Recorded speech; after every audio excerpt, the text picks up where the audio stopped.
Have you ever wanted to dive deeper into the horror movies you love? Beyond the Blood is a horror podcast for fans who want more than just surface level screams. We do deep dives into the movies that shaped us, digging into director commentaries, behind the scenes stories, deleted scenes, and the special features that most people skip. Each episode is a love letter to the genre. We break down how these films were made, the creative risks that paid off or didn't, and the lasting impact they've had on the genre as a whole. From 70s slashers to modern nightmares, we celebrate the craft, chaos, and characters that keep us coming back. If you're the kind of fan who rewatches movies with the commentary on, or you simply grew up in the video store horror aisle, the Beyond the Blood podcast was made for you. New episodes every single week. Subscribe, and let's dig deep. Welcome to the Beyond the Blood podcast.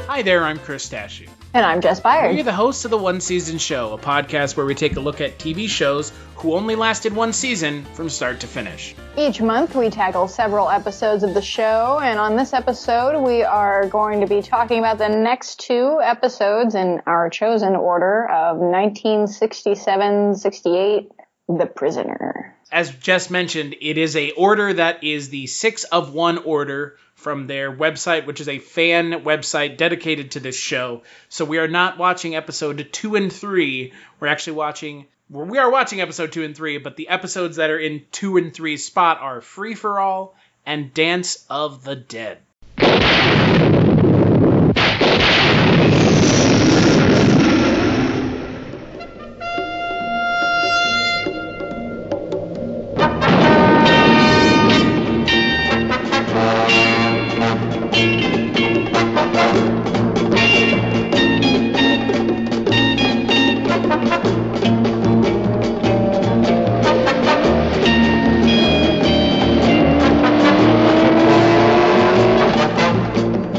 Free for All is directed by Don Chaffee. It's written by Patrick McGoohan under a pen name, which is hilarious, Patty Fitz. And the guest stars of the episode are Eric Portman as number 2. We're going to be talking about a lot of new number 2s on every episode, I can guarantee you that. And John Casabon as the man in the cave. Yeah, what specifically, I was wondering this when I was watching these episodes and just my past experience, namely Doctor Who. What is it with British television shows and recasting main characters constantly? Not that I don't like it. I do, I think that it does keep the show fresh. It keeps the show fresh. It's with Doctor Who, it actually makes sense as to why it happens. And again, it just kind of keeps it variety. James Bond. Well, yeah, James Bond. Which by the way, variety. James Bond has never even addressed the recasting. At least Doctor Who has. No. There's that fan theory that 007 is actually like it's like a call sign or like a name versus like, than an actual like a person. Yeah, James Bond 007 is it's like the name that you take when you become that agent. Right, you shed your previous identity and you are now James Bond 007. I get that. I can see that. And I mean, honestly, with this show, given that the show is also spy stuff, I can see that being sort of the number 2 thing as well, where it's it's very clearly not the same person. It's just a position of authority that they hold, and you are number 2. I don't know that they have actually explored, or if they will explore, how the numbers are assigned. I have a theory as to the number 1 thing, and I'm pretty sure I'm 100% right, and this is not me looking into it, but I'm pretty sure number 6 is number 1. 6 of 1, and yeah, that kind of... Because they keep going, like, who is number 1, and they keep going, you are number 6, and I'm pretty sure it's you are, number 6. I can see that. It's very Britishy of them. But I mean, and that makes sense. And honestly, like the whole 6 of 1 idea, which we explore in this first episode, we're going to be talking about Free for All, where number 6 is running for office of number 2, which I guess is a thing they do. And good God, I guess we just can't escape elections. But yeah, I can see that. And I can also, because I know, obviously there's some controversy. Oh, and I did need to amend from our previous episode. I had previously said that this show was not prematurely canceled because I thought that it was just a show that was meant to be one season, but I was wrong. Actually, the show was canceled with weeks' notice, I believe. So basically, they let Patrick McGoohan know what was going on, and he had like a week or so to write the last episode. And so, yep, there we are. Yeah, I can see that. I don't necessarily think that would make like the show bad for me. I can see why people would be upset if that's what ends up happening. But I don't know, it kind of, and maybe it's just in hindsight, it's all of the thing, it's just pop culture and many shows that I have watched and movies that I have watched. Obviously, we talked about how this show is often pointed to as a huge influence on pop culture as we view it. So I can see that happening, and I could be okay with that happening. And yeah, all the emphasis of 6 of 1, given the episode we're about to talk about, the fact that we are following the episode order that is titled the 6 of 1 preferred viewing order. Yeah.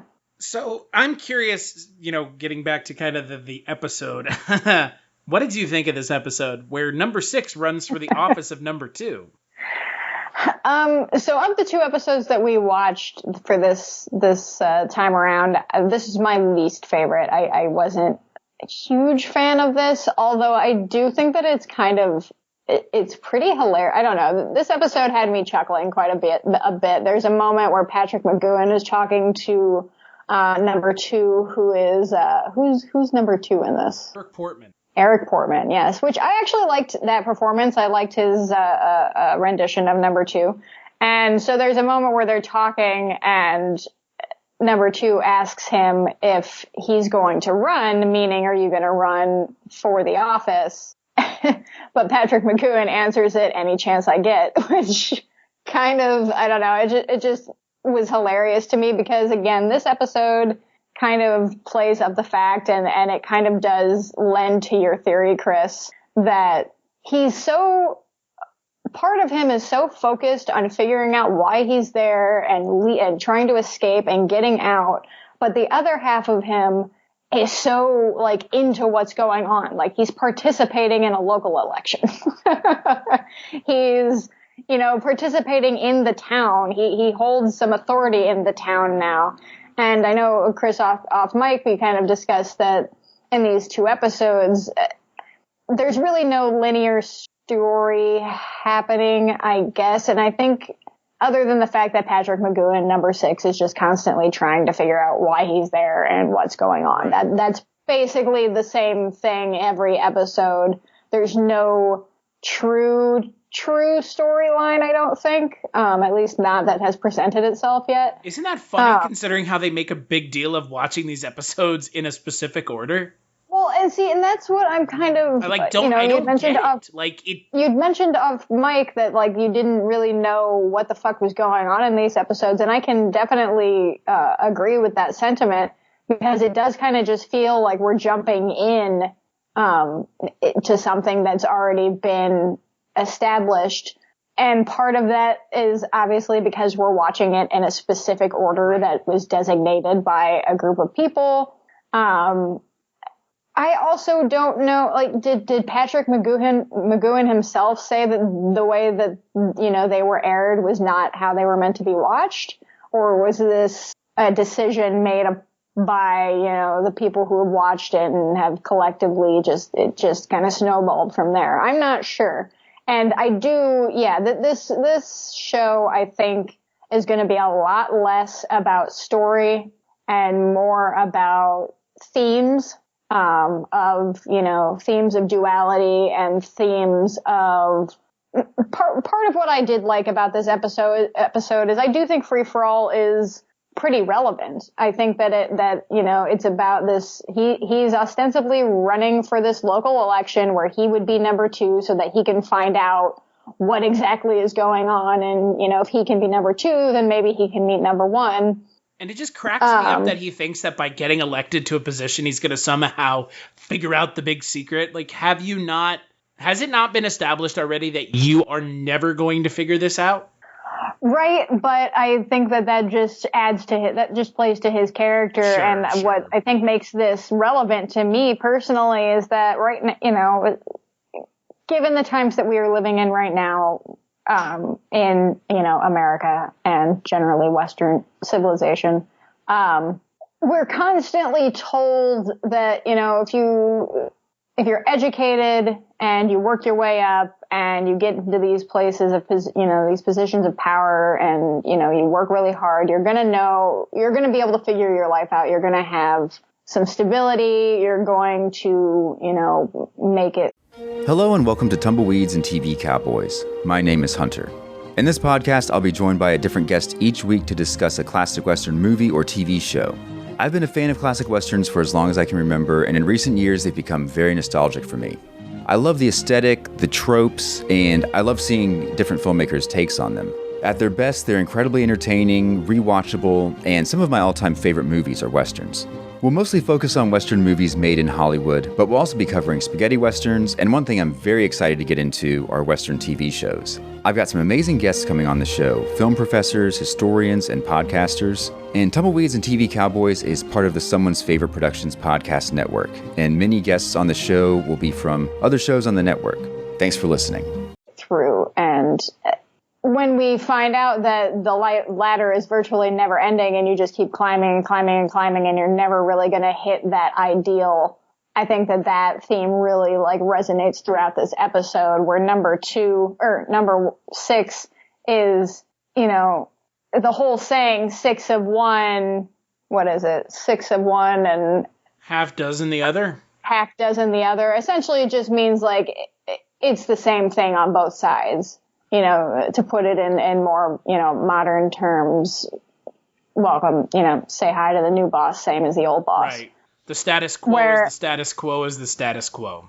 Right. Yeah. There's nothing. And no matter how much you try and push and, whatever, you probably aren't going to figure it out. But I think that in this character and, how we as citizens and people feel, even if we do feel that it's hopeless and stupid and to no end, that, you keep pushing and, potentially hurting yourself or potentially putting yourself in positions that, aren't particularly stable, it's still your personal quest to figure out the truth and to figure out what's right. And I think that that's just how we are with number 6.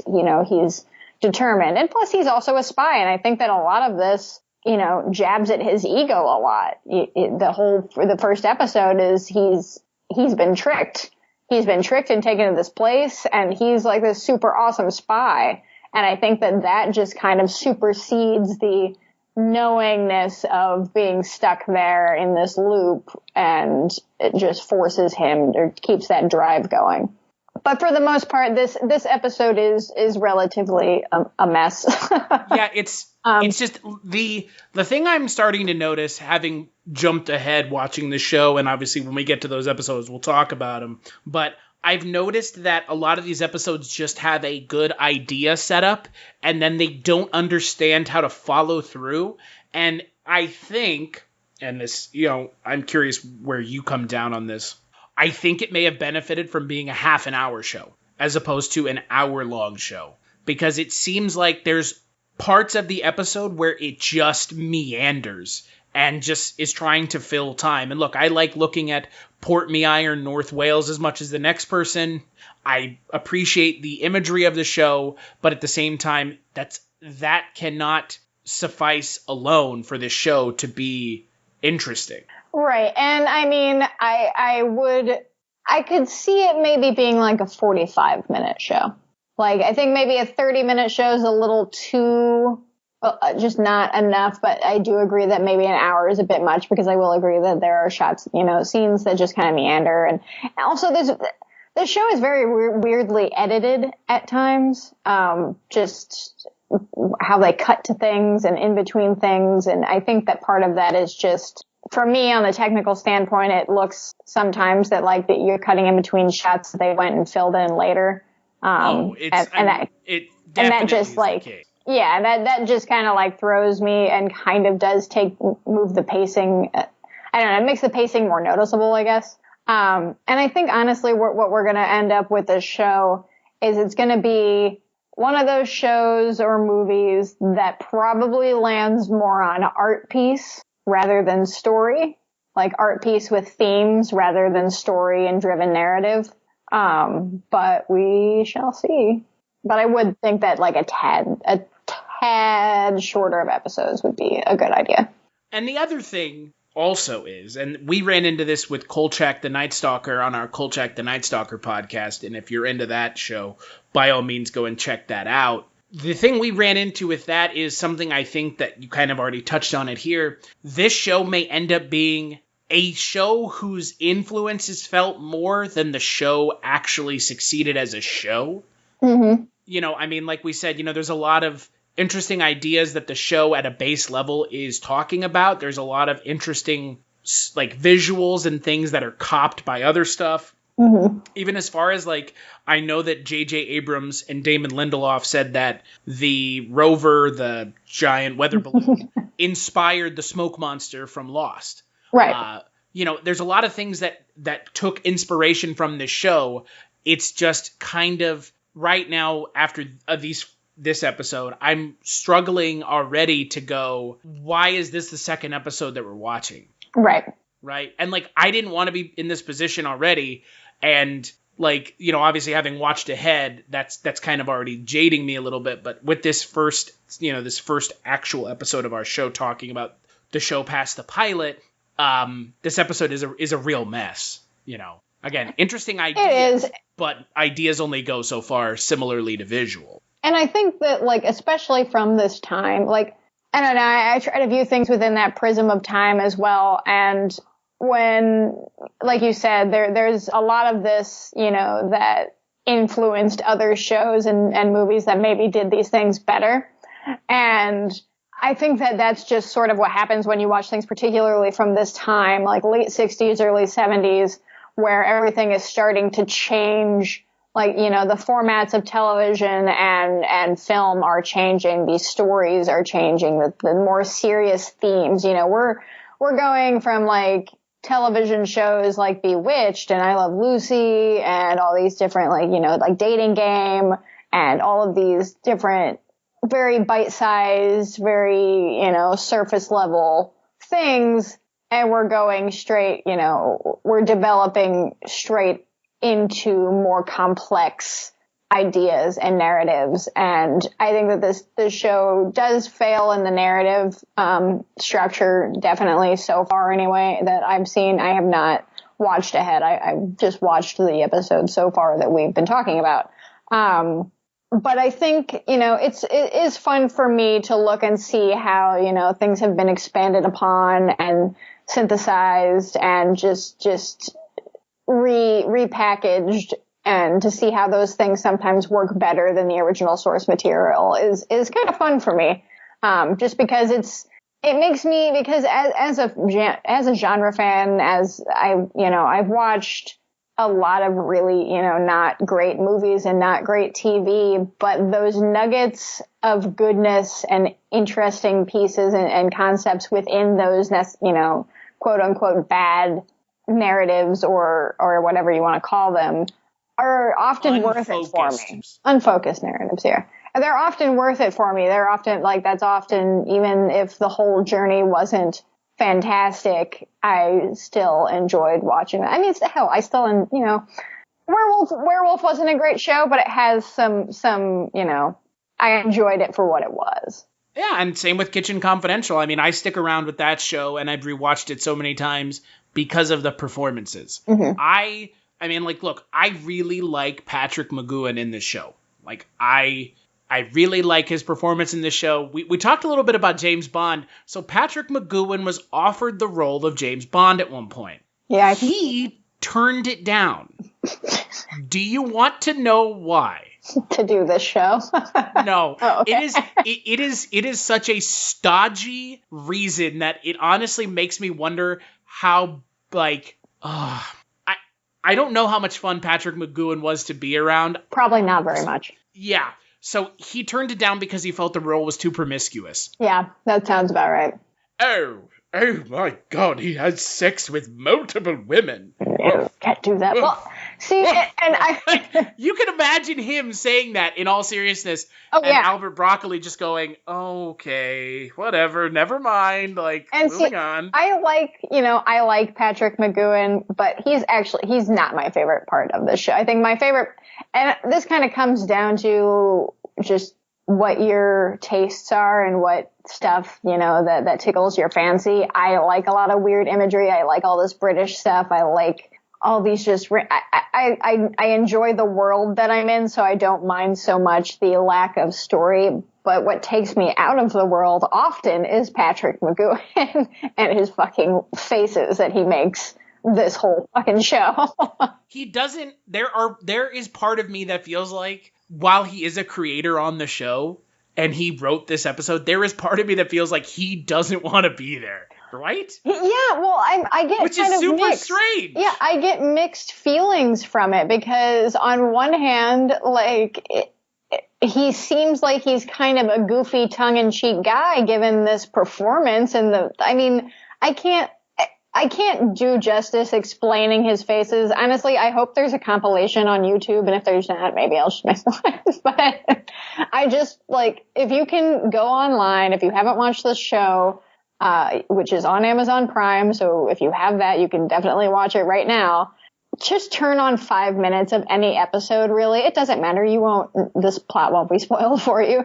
And watch Patrick McGoohan, because it's pretty much every four shots, he's just making he's either leering or trying to have some kind of smoldery gaze, and it just looks goofy. Like, it looks like he knows he's being, that it doesn't, that it's not coming off. As long as it's not too promiscuous, Mum. Which, yeah, Mum, I don't care. Does it make sense? Yeah, that you say that, and like, yeah, that makes me sound like he's some stodgy old man, and then you watch this, and he seems like he would be goofy, but then, yeah, you kind of get he does kind of feel like he is just number 6. Or he's just like, why am I here?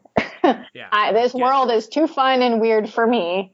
I need to leave. Get me out of here. I need to go back to my brown and tan colored world.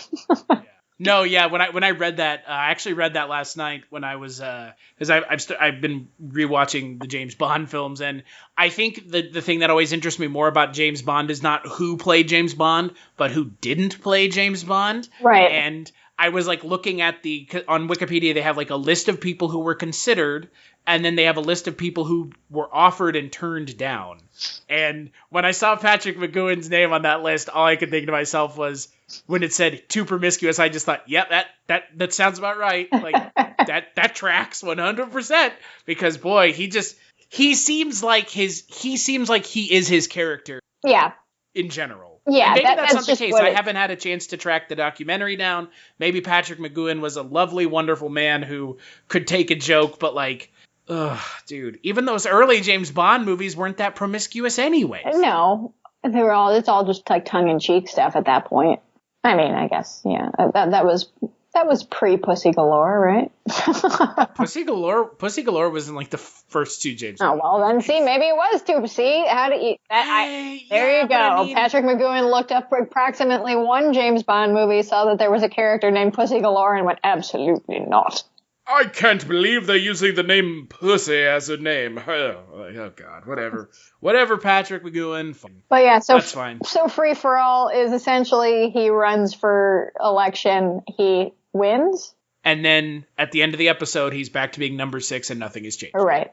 Which I think is going to be... Which is pretty much every episode. Which I think makes, and probably no matter what order we watched this in, I think that's just the case with all of these episodes because, like you said, Chris, I think we probably are heading in the direction of number 6 is number 1. So it's perhaps some kind of simulation or perhaps some that, maybe he's failing it and he wakes up for him. It's all for him. Yeah. Where it's so he can have a constant mystery to have to solve. A constant spy mission because he can never truly resign. Yeah, I could see that. Carrot at the end of a stick, but he's never going to get the carrot. And if he got the carrot, it would turn out it was a wooden carrot anyways. Right. So let's talk about the next episode, Dance of the Dead. So Dance of the Dead was the 4th episode aired. It is the 3rd episode we're talking about. So it is directed by Don Chaffee, written by Anthony Skeen. Mary Morris plays number 2, and Duncan McRae plays the Doctor / Napoleon Bonaparte. And number 6 comes across a dead body with a radio, and he tries to use the radio to get help. Mm-hmm. How do you think that goes? Well, doesn't work, as always. Once again, as if by magic, the radio ends up helping him very little to none at all. Right, but I did enjoy this episode. Namely because this episode we get a character in it that is not like, we finally get a character that's more on the same level as number 6 is than the rest of the town. This, man, what was his name? Well, something Dutton. Dutton? Yeah. Were they friends previously? Did he know him? The way he reacts to him when he sees him in the episode, Alan White plays Dutton, he reacts to him like he knew him. Right, like they were spies together or something. Yeah, exactly. And I enjoyed this. I enjoyed this episode because we get to see Patrick McGoohan interact with somebody who's not of the town. Therefore, he's interacting with somebody who's not just repeating, the town's mottos and the general town rules and feeling. We get somebody else who basically sort of tells number 6 that they will eventually get whatever information they want from you. And once they do is once, that you're either your memory and everything is gone and you are now part of this town, or you get terminated, presumably by Rover or someone. Presumably by a man dressed as Napoleon Bonaparte. Right. And, well, because we have so we have a man dressed as Napoleon Bonaparte, a man dressed as, I guess, Julius Caesar or some kind of Roman emperor, and a woman dressed as some kind of queen. And I guess they kind of all represent various past governments that ruled Wales at some point. Does that make sense? Yeah, I think so.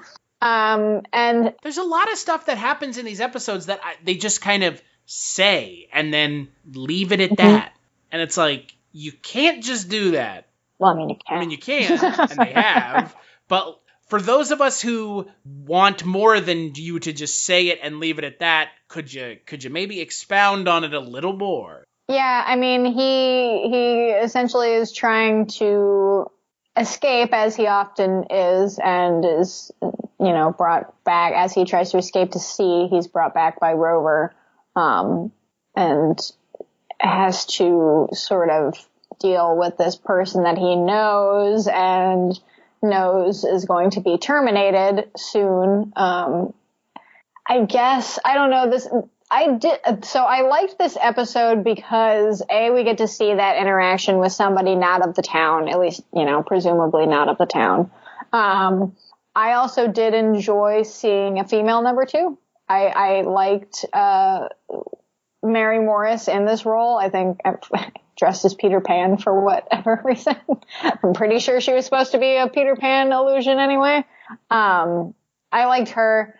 And this episode, the dance they do have an actual dance during it, and the whole episode's called Dance of the Dead, and this whole sequence very much reminded me of Roger Corman's Mask of the Red Death, which I believe came out maybe the same year as the show, maybe a few years before. I can't recall exactly. But I liked the atmosphere of this. I liked the energy of this. But yeah, again, the story is a mess. I think it's probably more of a mess than it was in the previous episode. Well, it's just, there's like a kangaroo court, and then there's like a masquerade ball, And then I don't know how you read this, but it just kind of ends. Yeah. It just kind of just goes boop, the Well, end. so- And I was like, wait, what? Well, so it episode's over? it ends on a cliffhanger, ostensibly, because we have Maybe. Well, yeah, because we have Patrick McGoohan who finds out the orders of termination come from this random little fax machine that is apparently utilized by no one. It just sits behind a partition. No one. Ooh. And it ends with him, I guess, being trapped, kind of, and sort of ends on a cliffhanger and what will happen to number 6? What is number 2 doing? Because she's kind of holding, she and this person that she's had spy on him have him trapped in this room. And it ends like it would be a cliffhanger, but I am 99% sure we are not going to see a continuation on that storyline. Well, so the next episode we're watching is Checkmate. Mm-hmm. So we'll see if they come back to this plot. But yeah, there is part of me that thinks that it's just going to go, the next episode finds him just hanging out at his little house. Mm-hmm. Because it's just constant druggings, which actually, sidebar, I did watch the Simpsons send-up episode for this, and it was pretty hilarious. I told you, it's pretty great. If it weren't for all the druggings, this place wouldn't be so bad. Yeah, exactly. Like, it's pretty good. It's pretty good. I liked it. I liked that episode of The Simpsons a lot, and I think it gets the tone of this show completely right. Mm-hmm. But yeah, this episode, it's weird because, the synopsis talks about finding a body and using a radio, but like that's not really what happens. No, it's not. And yeah, I mean, part of me thinks because we're watching this in a different established order that maybe, I don't know, I guess we won't really know whether or not this makes sense. This order makes sense until the end of it because we have nothing else to base it on. And there has to be a reason that they chose that the designated fan, club of this chose this specific order. Right. And that's what that's kind of what I said when we were talking about the last episode. Like, there's got to be a reason why this isn't just random. Because like you said, I mean, they went out of their way to change and suggest an order. Right. So. And I'm interested, and even if the storylines in all of these episodes are really a mess, I don't know. I'm still enjoying it, and I'm still. Yeah, I'm right there. I'm really interested to see. I don't think that we're going to get a conclusion, obviously, that is going to be satisfactory because the show was canceled, but I'm more so just interested to see why this order was chosen. Have we gotten a conclusion to any of these shows that we've watched so far that's satisfactory? Well, no, because they're all canceled. Yeah, Kitchen Confidential just ended and went, we're back together now, the end. And Werewolf was like, okay. This show's a little on par structure-wise as Werewolf is because it is sort of that same plot for every episode. But for this, instead of, Patrick McGoohan hunting Scorzani, it's just Patrick McGoohan trying to get out of this town and then getting drugged and then waking up the next day back in his house. Could all be a dream or a simulation. Yeah, it's this. Look, I am thankful for current TV show narratives being what they are because, looking back at shows from the 60s, 70s, 80s, and even the 90s and 2000s, there are shows that kind of broke the mold. This show is probably closer to breaking the mold than others at the time, but at the same time, this show has similar problems that shows from that time period have, which is the stories that they're telling are resolved within 1 hour, and there's no character growth or dimensions added to the characters. I mean, we talked about that with Kitchen Confidential. I mean, there was some, but not much. Right, and then they didn't really matter. Werewolf, there was almost none. I would say by the end of Werewolf, Eric Cord is in the same spot he was at the beginning. Oh, yeah, absolutely. So, it's not really a big complaint because, again, the way that people have been telling stories through the medium of TV has changed in the last 60 years. But this feels like such an interesting idea with such a kind of specific performance and setting that if it doesn't hit all the notes, it will feel like a missed opportunity at the end of the show. And my question is, really, is there 17 episodes here? Right now, we're in the 3rd episode of the show. When does this get old, is my question. Right. Because, we talked about that with Werewolf and Kitchen Confidential. Kitchen Confidential didn't get old for me, but again, I'm kind of such a fan of the show. I not gave it a pass, but I gave it a pass. Right. Werewolf got old after a while. I am wondering if we're going to reach the same spot with this show. And I think, honestly, to answer that, answering that question is more going to fall into, again, your tastes, like your specific kind of taste, and how much tolerance you have for just weird for the sake of weird, or abstract for the sake of abstract. I would say that this falls more on an abstract level than quote unquote weird. This isn't like a David Lynch, you don't know what's going on weird. It's a bit more whimsical and light than that, I think. But yeah, I think this is ultimately going to come down to your tastes and your tolerances. And if, I'm not a huge comedy fan, especially comedy television. And it takes a lot for me to want to stick with something like that. So yeah, it makes sense that for me, Kitchen Confidential, I couldn't really give it a pass because based solely on my, genre love.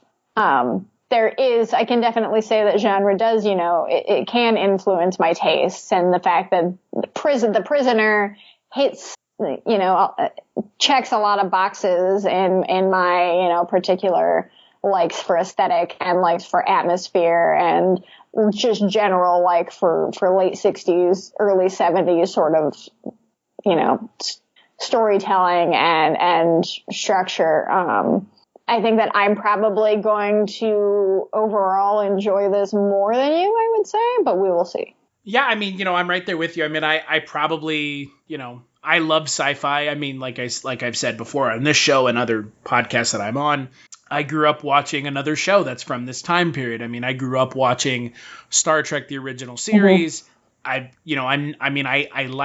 I like Star Wars just okay, but I've always been much more into Star Trek, and this is sci-fi, this is lighter sci-fi, this isn't high concept sci-fi. So it's in my wheelhouse, but again, I also have been given and have always been given this by a lot of people. And I at one point I kind of fought it. And at this point in my life, I kind of just steer into it. I am a harsh critic, and that's who I am. I'm a harsh critic to a point. Me, I like a lot of stuff that's considered junk media. Right. But the problem with that is I don't like when something feels like a missed opportunity. If something is just a wild, weird failure, I'd rather it be a wild, weird failure than something there I'm just I really want more of this, but I want this to be better than it is. Right. And here's how you could have made it better. Right. And I think that especially when we talk about sci-fi, and this is a sci-fi, it's spy-fi. Yeah, it is. It really is. There needs to be, if you're listening to this show and you're not hugely familiar with sci-fi, I would say 80s, this sci-fi is more of than with the movies. When you think about movies and television shows that fell underneath the sci-fi category, more so movies, I guess, for this concept, or it was more the speculative sci-fi set in the future, versus, the aliens and spaceship type sci-fi you get later on in the 80s. And yes, obviously Star Trek is that spaceship and aliens type sci-fi. This, I think, The Prisoner falls more in line with things like A Boy and His Dog, or, Soylent Green or Logan's Run, any of those kind of depictions of society in the future, and just themes of environmentalism and themes of overbearing government and themes of everything like that, versus the kind of laser blasting alien sci-fi. So when you're seeking things out and you're like, oh, I want to watch a sci-fi show, and you maybe stumble across this podcast, just know that there is that sort of, and that's, for me, I loved The Twilight Zone growing up. I watched it all the time, and I think that I preferred that type of sci-fi where it is more that, speculative, if we keep doing the things that we're doing, this is sort of what's going to happen, type sci-fi, as opposed to just space exploration, which I love too. Don't get me wrong. I love horror sci-fi, but yeah, I just, this definitely sits nicely in my, atmospheric, potentially boring sci-fi love. Yeah, it's, like I said, I'm curious to see how much farther this show goes in one direction or the other, but, it remains to be seen the success level of the show so far. Yeah, I'm still on board. I'm still enjoying it. Sure, I'm right there with you. I'm a little hesitant because, the next episode we're going to be, about a third of the way. We'll be a little under a third of the way into the show. By the end of next episode, we'll be 5 episodes in. Damn. So on the next episode, we're actually going to be talking about which 2 episodes, Jess? We are going to be talking about Checkmate and the Chimes of Big Ben. So on most fan lists, these first 5 episodes, are in some variation of an order. But these first 5 episodes, for the most part, are all the first 5 we're going to watch. Right. They're just the first episode's always the same, but 2 through 5 are in some variation of an order that's similar to the one we're watching. Mm-hmm. Until then, where can people find you, Jess? Well, you can find me on Twitter at writerjessbyard, and you can find me twice a month on your show, Chris, The Culture Cast, where we talk about movies. Every month a different theme. So you can also find us, because I keep forgetting, there's so many podcasts now that I know you, Chris. We have our third one, Scary Stories We Tell, which is our sort of combination of true crime, unexplained phenomenon, and horror culture. And our goal here is just basically perpetuating the world of storytelling through spooky, kooky things. So you can check us out over there.